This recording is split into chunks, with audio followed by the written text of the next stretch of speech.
आपण शिकणार आहोत संख्येचा लहान मोठेपणा. आपल्याला शिकायचं एक मोठा आहे का दोन मोठा आहे. हा, आता बघा हे किती आहे? हे किती आहे? हे किती आहे? हे किती आहे? किती आहे?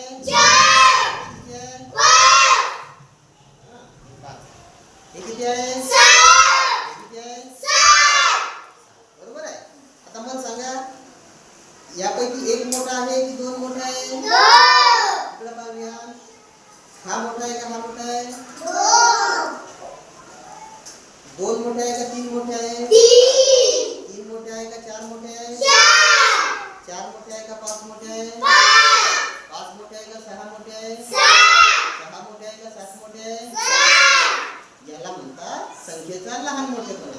आता जर तुम्हाला विचारलं अरे बाबा दोन मोठा आहे का तीन मोठा आहे तर तुम्ही काय म्हणता? दोन मोठा आहे का तीन मोठा आहे? याच्यात बघा तीन मोठा आहे का चार मोठा आहे?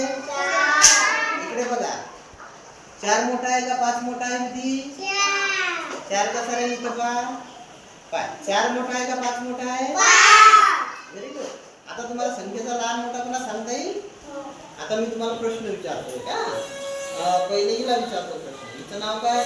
आपली कल्याणीला प्रश्न विचारतो. कल्याणी दोन मोठा का तीन मोठा? आता अल्पेश सांग चार मोठा का पाच मोठा? अल्पेश याच्यात पाच. अंशू मला सांग एक मोठा का तीन मोठा? बर. आता याच्यामध्ये सगळ्यात लहान कोण आहे?